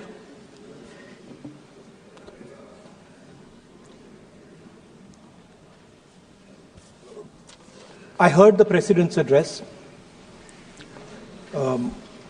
I sat there with Kharge ji and I listened to it. And I must say, I struggled through the President's address to maintain my attention on what was being said, because I had heard pretty much the same President's address the last time and the time before that and the time before that. And it was the same laundry list of things that the government has done. We have done this, we have done this, we have done this, 50 or 100 things that the government has done. And so while I was sitting there, I was thinking, okay, I am being critical about what is being said. And I am saying that this is not the type of President's address that should be delivered. Well, the question came to my mind, what type of address would an India Gathbandhan government deliver? How would that address... मत करिए और दुरुपयोग होगा तो वक्फ का कानून आएगा जो आ रहा है ईमानदारी से, ये समझिए।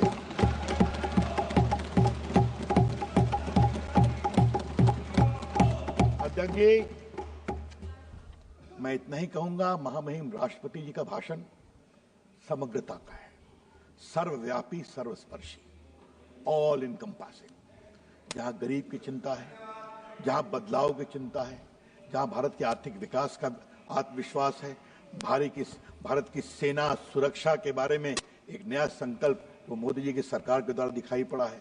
जो कश्मीर की स्थिति है और जिस तरह से इंफ्रास्ट्रक्चर में कश्मीर से कन्याकुमारी और सिलचर से सूरत तक भारत जुड़ा है, उसकी भी कहानी है। यही तो एकता होती है ना, यही एकता होती है।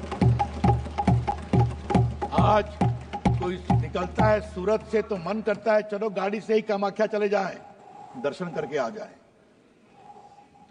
और मैंने सर वो जगह देखी है कन्याकुमारी में जहां कश्मीर से कन्याकुमारी की सड़क समाप्त होती है। मैं वहां गया था सर, और मैं उस गोल चक्कर पर रुका और मैंने स्वर्गीय अटल बिहारी वाजपेयी जी को सम्मान दिया और प्रधानमंत्री नरेंद्र मोदी जी को सम्मान दिया कि अगर एक सपना होता है, कितना विरोध हुआ था इनके द्वारा कि क्या कर रहे हो, कहां से जमीन आएगी, कहां से लोहा आएगा, कहां से सीमेंट आएगा, और आज देखिए कश्मीर से कन्याकुमारी सड़क बन गई।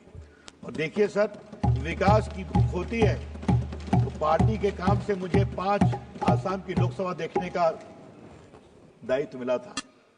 मैं सर लौट रहा था तो रास्ते में लगभग 1,000 आदिवासी खड़े थे।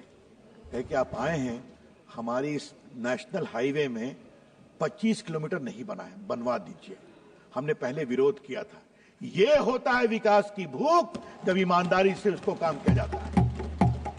सर वो जितना बोले देश आगे बढ़ेगा, दुनिया में नाम करेगा। हमारे नेता दुनिया के एक लोकप्रियतम नेता हैं, उनकी बात दुनिया सुनती है और सुनेगी। थोड़ा बहुत आप भी सुनना सीख जाइए तो अच्छा रहेगा, आपका भी कल्याण होगा। लेकिन एक बात मैं कहूंगा सर, जितना भी विरोध करें, देश अब सकारात्मक सोच, रचनात्मक सोच, भारतीय संस्कार, भारतीय प्रेरणा, भारतीय संस्कृति के साथ चल पड़ा है और रुकने वाला नहीं है। इस पूरे राष्ट्रपति जी के अभिभाषण में उसका बहुत बड़ा जिक्र है। सर आपने मुझे समय दिया सर, इसके लिए मैं कृतज्ञ हूं। और अपने इन्हीं शब्दों के साथ मैं महामहिम राष्ट्रपति जी को बहुत सम्मान के साथ साधुवाद देता हूं, उन्हें संबोधित किया। बहुत बहुत धन्यवाद, अभिनंदन। माननीय सदस्यगण, महामहिम राष्ट्रपति के अभिभाषण पर जिन माननीय सदस्यों के संशोधन परिचालित किए गए हैं, यदि वे अपने संशोधनों को प्रस्तुत करने के इच्छुक हैं तो 15 मिनट के भीतर सभा पटल पर अपनी पर्चियां भेज सकते हैं, जिनमें उन संशोधनों की क्रम संख्या दर्शाई गई हो जिन्हें वो प्रस्तुत करना चाहते हैं। केवल उन संशोधनों को ही प्रस्तुत किया समझा जाएगा जिसके संबंध में पर्चियां बताए गए समय के भीतर सभा पटल पर प्राप्त होगी। इस प्रकार प्रस्तुत किए गए संशोधनों की क्रम संख्या को दर्शाने वाली सूची कुछ समय पश्चात सूचना पट पर लगा दी जाएगी। सदस्य यदि அதற்கான திருத்தம் தொடர்பாக சுற்றுரை வழங்கப்பட்டிருக்கின்றது. நீங்கள் அதற்கான 15 நிமிடங்களுக்குள் நீங்கள் திருத்தங்களை முன்மொழிய விரும்பினால் அதற்கான துண்டுச்சீட்டுகளை நீங்கள் கொடுக்கலாம். அந்த அலுவல் பட்டியல் எண் வழியில் அது கொடுக்கப்படும்.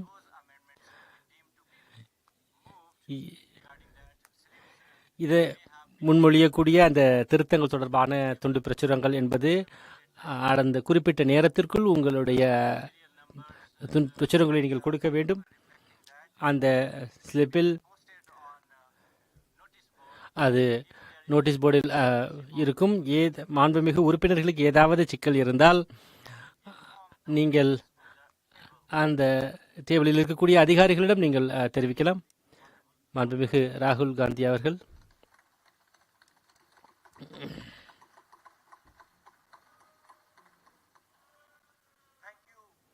நன்றி. எனக்கு இந்த குடியரசுத் தலைவர் உரை தொடர்பாக பேச அனுமதித்ததற்கு நன்றி.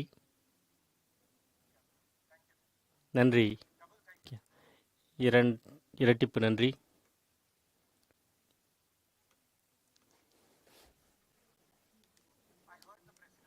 குடியரசுத் தலைவர் உரையை நான் கேட்டேன். நான் கார்கி அவர்களுடன் அமர்ந்திருந்தேன். நான் அதனை கேட்டேன். நான் இங்கே குறிப்பிட விரும்புவது, குடியரசுத் தலைவர் உரையில் நான் சற்று தடுமாறினேன். என்னுடைய என்ன சொல்லப்படுகிறது என்பதை கவனிப்பதற்கு சிக்கல் இருந்தது. ஏனென்றால் அதே குடியரசுத் தலைவர் உரையைத்தான் கடந்த முறையும் அதற்கு முன்பும் கூட அதுதான் இருந்தது. அதே விஷயங்கள் தான் அரசாங்கம் செய்த விஷயங்கள் குறிப்பிடப்பட்டிருக்கிறது. இதை செய்திருக்கின்றோம் 50-100 விஷயங்கள் செய்ததே குறிப்பிடப்பட்டிருந்தது. நான் சற்று சிந்தித்து உட்கார்ந்திருந்து நான் தான் விமர்சனம் என்ற ரீதியில் அதனை சொல்கின்றேன். நான் சொல்கின்றேன், இது குடியரசுத் தலைவர் உரை என்பது போல அல்லாமல் இருக்கின்றது என்று நினைத்தேன். என்னுடைய மனதில் எழுந்தது என்னவென்றால், எப்படிப்பட்ட குடியரசுத் தலைவர் உரை இருக்க வேண்டும் என்பதுதான். அந்த உரையானது எப்படி வித்தியாசமானதாக இருக்க வேண்டும். நாம் கேட்ட குடியரசுத் தலைவர் உரை போல இருந்திருக்கக்கூடாது. தொடர்ச்சியாக இருக்கக்கூடிய ஒரு விஷயமாக இருந்தது. ஒரு மாற்று விஷயங்கள் என்பது அதில் இருக்க வேண்டும். இன்று நான் சில விஷயங்களை பற்றி எப்படி ஒரு மாற்று குடியரசுத் தலைவர் உரை இருக்க வேண்டும் என்று நான் குறிப்பிட விரும்புகின்றேன். இந்தியா கூட்டணி என்பது இதில் கவனம் செலுத்தும் என்றால் அது இதில்தான் விளக்கப்படுகிறது. இந்த நாட்டின் எதிர்காலம் என்பது முடிவு செய்யப்படுவது இந்த நாட்டின் இளைஞர்களால் தான். எனவே நாம் பேசும் எந்த விஷயமாக இருந்தாலும் அவர்களை இலக்காக வைத்தே பேசப்பட வேண்டும். நம் முன் இருக்கும் முதல் விஷயமானது, இதை பிரதமர் அவர்களும் ஒப்புக்கொள்வார்கள், இங்கு இருக்கும் அனைத்து உறுப்பினர்களும் ஒப்புக்கொள்வார்கள் என்று நம்புகிறேன். நாம் வளர்ந்திருக்கிறோம், வேகமாக வளர்ச்சி அடைந்திருக்கிறோம், இன்னும் வளர்ந்து கொண்டு இருக்கிறோம். நம்மிடம் இருக்கும் ஒரு பிரச்சனையானது, நாம் அதை இன்னும் தீர்க்க முடியாமல் இருக்கிறது என்றால் அது வேலைவாய்ப்பின்மை என்ற ஒரு பிரச்சனை. யூபிஏ அரசாங்கமாக இருந்தாலும் இன்று இருக்கும் என்டிஏ அரசாங்கமாக இருந்தாலும் இதற்கான ஒரு தெளிவான பதிலை இளைஞர்களுக்கு, இந்த நாட்டின் இளைஞர்களுக்கு வழங்க முடியவில்லை என்பதுதான் உண்மை. இந்த அவையில் இருக்கும் யாருமே இதை மறுக்க முடியாது என்று நான் நம்புகிறேன். நான் பிரதமருக்காக புள்ளி விவரத்தையும் இங்கு குறிப்பிட விரும்புகிறேன். பிரதமர்,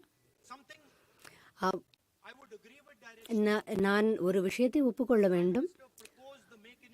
பிரதமர் இந்தியாவில் உருவாக்கும் என்ற திட்டத்தை கொண்டு வந்தார். அது ஒரு சிறந்த ஒரு முன்னெடுப்பாகும்.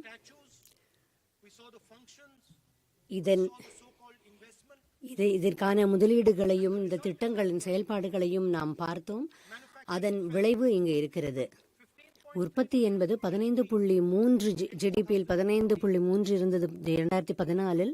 அதிலிருந்து இப்பொழுது 12.6% ஜிடிபியில் குறைந்திருக்கிறது. உற்பத்தி துறையின் மிகவும் மோசமான பங்களிப்பு இப்பொழுது இருக்கிறது. நான் பிரதமரை இதற்காக குறை கூறவில்லை. ஏனென்றால் அது அவர் முயற்சி செய்யவில்லை என்று கூற முடியாது. பிரதமர் முயன்று இருக்கிறார்.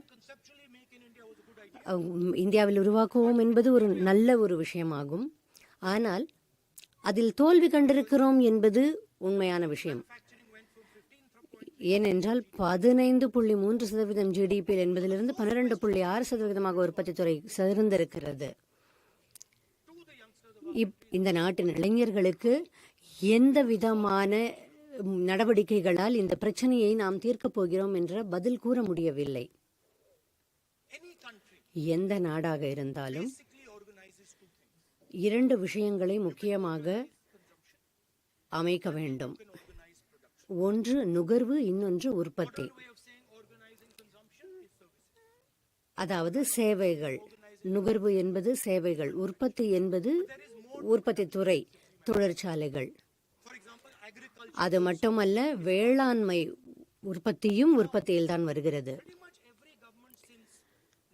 1990 எந்த அரசாக இருந்தாலும் நுகர்வை பொறுத்தவரை சிறப்பாகவே செயல்பட்டிருக்கிறது, அதை அமைப்பதிலும் செயல்பட்டிருக்கிறது.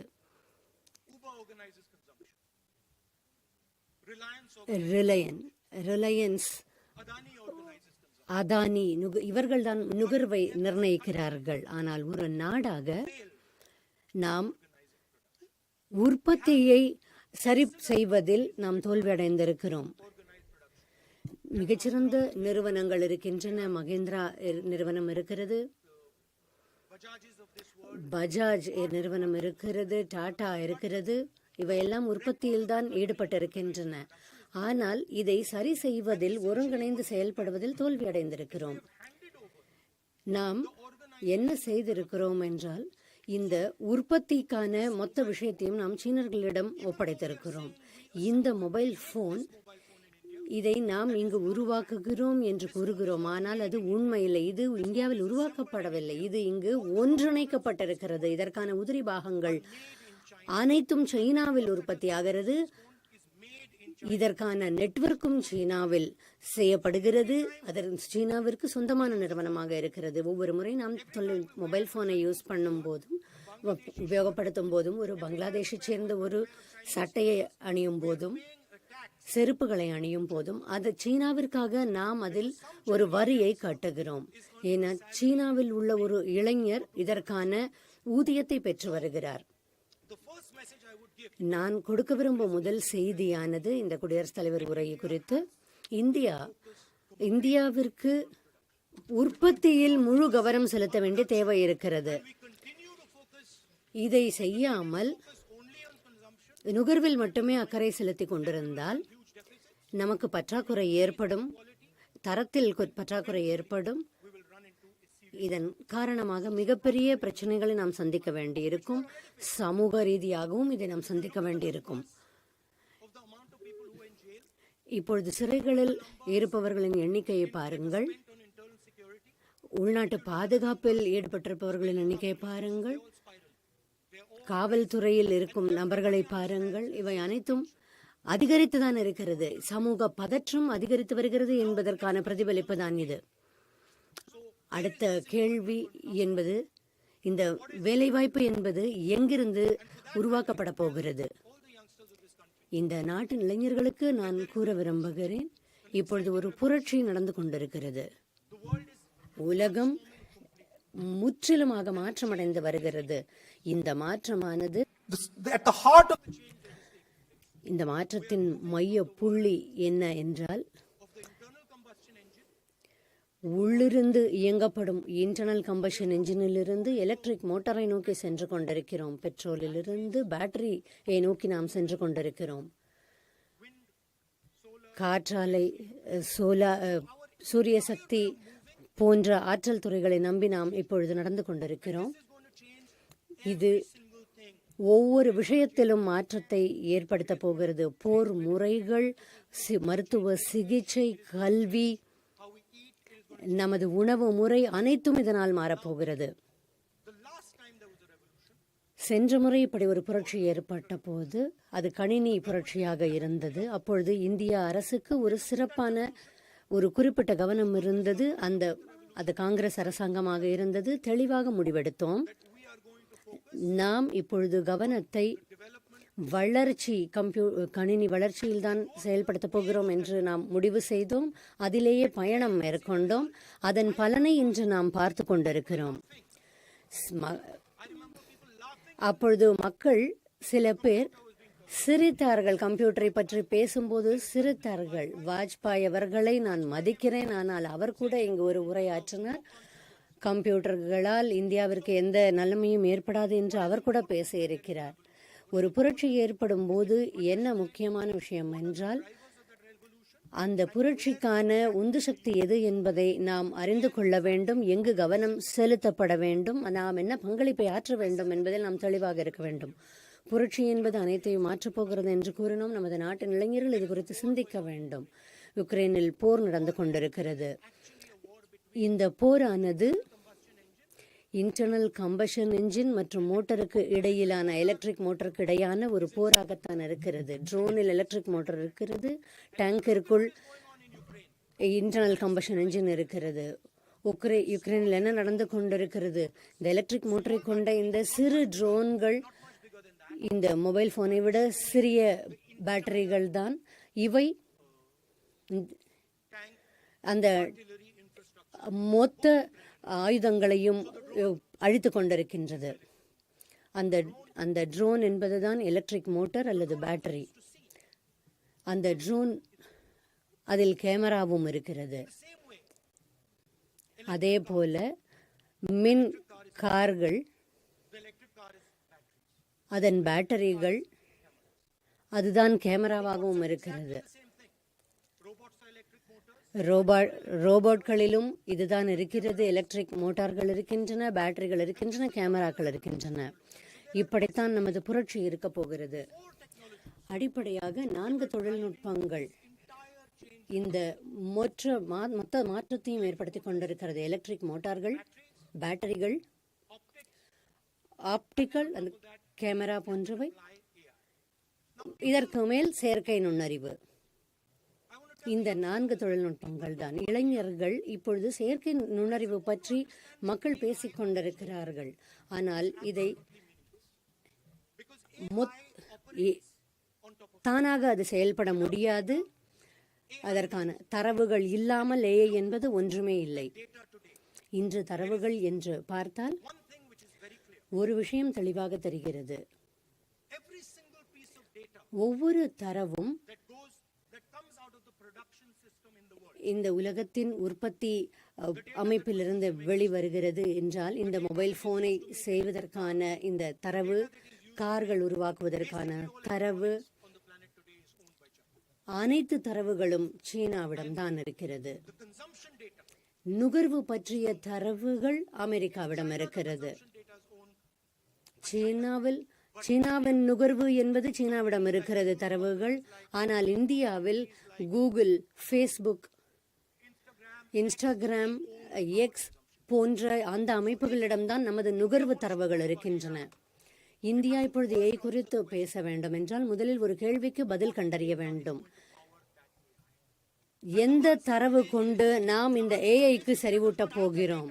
இதற்கான பதில் இந்தியாவிடம் இந்த தரவுகள் இல்லை, உற்பத்திக்கான தரவுகளும் இல்லை, நுகர்வு தரவுகளும் இல்லை. நமது நுகர்வு தரவுகளை நாம் அமெரிக்க நிறுவனங்களுக்கு கொடுத்திருக்கிறோம். உற்பத்திக்கான தரவுகள் நம்மிடம் இல்லை. அப்பொழுது இது எப்படி இருக்கிறது என்றால், இளைஞர்கள் இது குறித்து மகிழ்ச்சி அடைய என்ன செய்ய வேண்டும்? ஒரு முற்றிலுமான மாற்றத்திற்கு நோக்கி நாம் இப்பொழுது செய்ய வேண்டும். அதில் தான் கவனம் செலுத்த வேண்டும். நமது குழந்தைகளுக்கு பள்ளியில் பேட்டரிகள், எலக்ட்ரிக் மோட்டார் போன்றவற்றை பற்றி நாம் குறிப்பிட வேண்டும். ட்ரோன்கள், ரோபோட்கள் பற்றி குறிப்பிடப்பட வேண்டும். பாட பகுதியில் அதெல்லாம் இருக்க வேண்டும். முக்கியமாக ஒரு உற்பத்திக்கான வலயம், அதை நாம் உருவாக்க வேண்டும். அதற்கான அணுகல் அனைவருக்கும் கிடைக்க வேண்டும். நமது கவனம் எதில் இருக்க வேண்டும் என்றால், இப்போ இந்தியாவை விட 10 ஆண்டுகள் முன்னேற்றி இருக்கிறது சைனா. பேட்டரிகள், ரோபோக்கள், மோட்டார்கள், ஆப்டிக் இந்த துறைகளில் 10 ஆண்டுகளாக செயல்பட்டு கொண்டிருக்கிறது. நாம் இப்பொழுது பின்தங்கி இருக்கிறோம். நாம் நமது குழந்தைகளுக்கு என்ன சொல்ல போகிறோம்? முக்கியமான இந்த பகுதிகள், இந்த தொழில்நுட்பத்தில் கவனம் செலுத்துங்கள் என்று நாம் அவர்களுக்கு கூற வேண்டும். அதில் அவர்களின் திறனை நாம் வளர்க்க வேண்டும். நமது வங்கி செயல்முறை என்பது 2-3 நிறுவனங்களால் தான் கட்டுப்படுத்தப்படுகின்றது. நமது உற்பத்தி அமைப்பை அது விரிவு செய்ய அனுமதிப்பதில்லை. ஆனால் அது எம்எஸ்எம்இ துறைகளுக்கும் அந்த அணுகல் இருக்க வேண்டும். அவர்களும் இதில் பங்கு பெற வேண்டும். வங்கி நடைமுறைகளில் செயல்பட வேண்டும். ஒரு அமெரிக்காவுடன் நாம் பேசும்போது நமது வெளியுறவுத்துறை அமைச்சரை நாம் அனுப்பி நமது எங்கள் பிரதமரை நீங்கள் அழையுங்கள் என்று நாம் கூற மாட்டோம். அவர்கள் எங்களுக்கு தேவையாக இருந்தால் அவர்கள் இங்கு வந்து பிரதமரை அழைக்க வேண்டும்.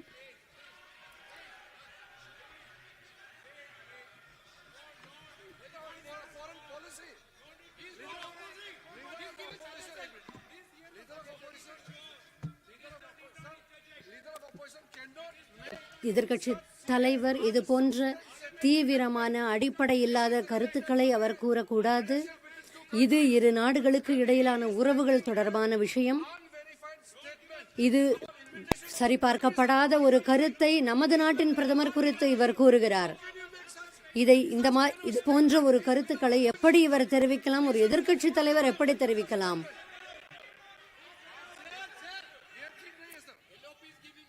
எதிர்க்கட்சி இது சரியில்லை. எதிர்க்கட்சி தலைவரிடம் அவர் இந்த அவைக்கு தெரிவிக்க வேண்டும்.